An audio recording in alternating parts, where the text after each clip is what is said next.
जब IFRS 2 दुनिया में लॉन्च हुआ गालिबन 2006 या 5 में, जब भी, तो दुनिया में बड़ी बड़े इदारों की तब गई, यानी लोग नाराज हो गए एक्सट्रीम। सवाल ये क्यों नाराज हो गए? क्योंकि उससे पहले जब IFRS 2 नहीं आया था और हम अपने एम्प्लॉयज को शेयर्स देते थे, यानी फ्री में शेयर्स देते थे, उनसे काम लिया और शेयर्स दे दिए सैलरी की जगह, सुनना। तो उस time with in equity entry बनती थी, जैसे बोनस इशू की एंट्री नहीं होती, तो विद इन इक्विटी एंट्री बनती थी, तो पीएनएल में कुछ जाता ही नहीं था। लेकिन IFRS 2 ने आकर अब ये एंट्री इंट्रोड्यूस करा दी, आप सब जानते हैं, एक्सपेंस डेबिट और इक्विटी क्रेडिट। इक्विटी में एसबीपीआर या जो भी लिखना है लिख दो, एक्सपेंस डेबिट और इक्विटी क्रेडिट। तो जब ये एक्सपेंस बुक कराए तो लोगों की जल गई बाकायदा। और ये चीज मैंने खुद आईसीडब्ल्यू की एक 1300 पेजेस की जो डबल बुक नहीं है आईसीडब्ल्यू की, उसमें ये लिखा हुआ है पूरी कहानी कि बड़े बड़े इदारों ने फिर शेयर ऑप्शन देना बंद कर दिया, यानी डिक्लाइन आया एकदम।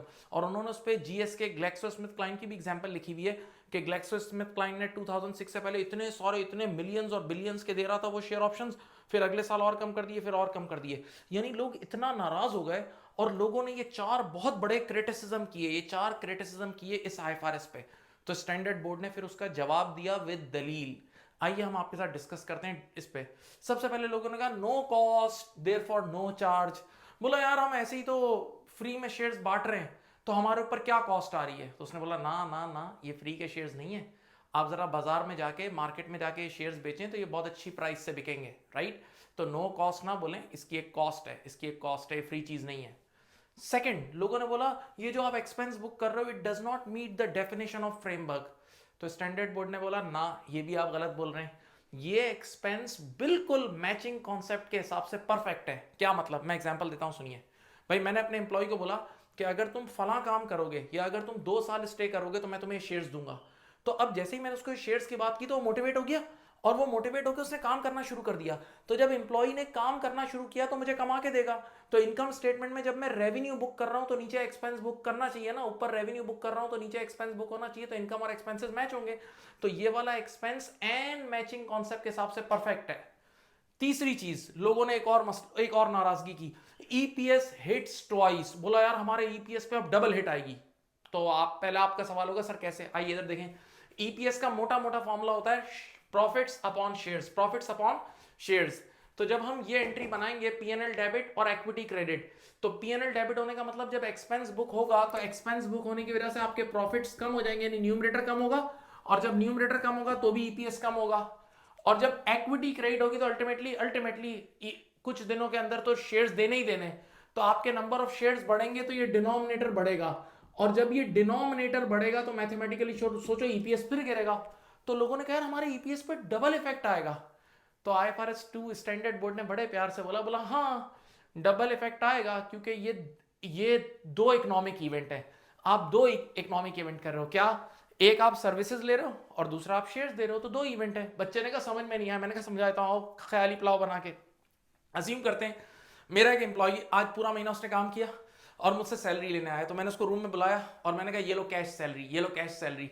तो जब मैंने कैश सैलरी दी तो एंट्री बनेगी एक्सपेंस डेबिट, पीएनएल डेबिट और कैश क्रेडिट, सही है। कैश दे दिया उसको और वो रूम से बाहर जाने लगा, रूम से बाहर जाने लगा। तो मैंने कहा एक मिनट रुको रुको, वापस आओ, ये कैश वापस दो और शेयर्स ले लो। तो उसने मुझसे शेयर्स खरीद लिए। तो कैश डेबिट और इक्विटी क्रेडिट, तो समझ लो ये दो एंट्रीज अगर बनी और इन एंट्रीज में आप ये कैश और कैश कैंसिल कर दो तो अल्टीमेटली फिर क्या बचा? पीएनएल डेबिट और इक्विटी क्रेडिट ही बची ना। तो भाई सीधी बात है, ये दो इकोनॉमिक इवेंट्स है तो इसका डबल इफेक्ट आना बिल्कुल मुनासिब बात है, कोई गलत बात नहीं है। आखिरी क्रिटिसिज्म, एडवर्स इकोनॉमिक कॉन्सिक्वेंसेस, सुनिएगा। लोगों ने बोला कि यार ये आईएफआरएस ऐसा है कि इसके आने के बाद कंपनीज डीमोटिवेट हो जाएंगी, और वाकई हो भी गई। मैंने आपको ग्लैक्सोस्मिथक्लाइन की एग्जांपल दी कि कंपनीज डीमोटिवेट हो जाएंगी और लोग छोड़ देंगे शेयर्स देना। तो बोला इस तरह तो कंपनीज में अलाइनमेंट ऑफ इंटरेस्ट ही खत्म हो जाएगा, और वाकई शेयर ऑप्शन से अलाइनमेंट ऑफ इंटरेस्ट होता है।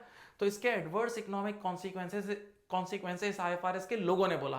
तो स्टैंडर्ड बोर्ड ने क्या जवाब दिया बताऊं? स्टैंडर्ड बोर्ड ने कहा कि अगर ये आईएफआरएस हम लॉन्च ना करते तो इससे भी ज्यादा एडवर्स इकोनॉमिक कॉन्सिक्वेंसेस होते हैं। और फिर एक एग्जांपल दी, सुनो। आप अज्यूम करें दो इदारे, एक ऑर्गेनाइजेशन ऐसी है जो कैश सैलरी अपने एम्प्लॉयज को देती है, और एक ऑर्गेनाइजेशन ऐसी है जो काम करा के शेयर्स दे देती है। तो पहले दौर में सोचो जब आईएफआरएस 2 नहीं था, तो जो बेचारे कैश की फॉर्म में सैलरी दे रहे होते थे वो एक्सपेंस बुक कर रहे होते थे, और जो शेयर्स की फॉर्म में सैलरी दे रहे होते थे वो एक्सपेंस बुक ही नहीं कर रहे होते थे। सोचो, तो इनकी परफॉर्मेंस आर्टिफिशियली अच्छी नजर आ रही होती थी और इनकी बेचारों की बुरी नजर आ रही होती, तो comparison like with like he नहीं हुआ, और यानी इन्वेस्टर्स सारे गुमराह हो जाते थे बेचारे। तो बोला यार अगर हम ये नहीं लॉन्च करते तो इसकी वजह से, इसके ना लॉन्च होने से ज्यादा एडवर्स इकोनॉमिक कॉन्सिक्वेंसेज आते। उम्मीद है आप लोगों को बातें पसंद आई होंगी। इस पर जरूर कमेंट करें अगर आपको पसंद आई है, और इसको शेयर करें, और अगर आपने हमारा कंप्लीट आईएफआरएस का कोर्स ज्वाइन करना है तो आप मुझे कांटेक्ट करें। Thank you, Allah Hafiz.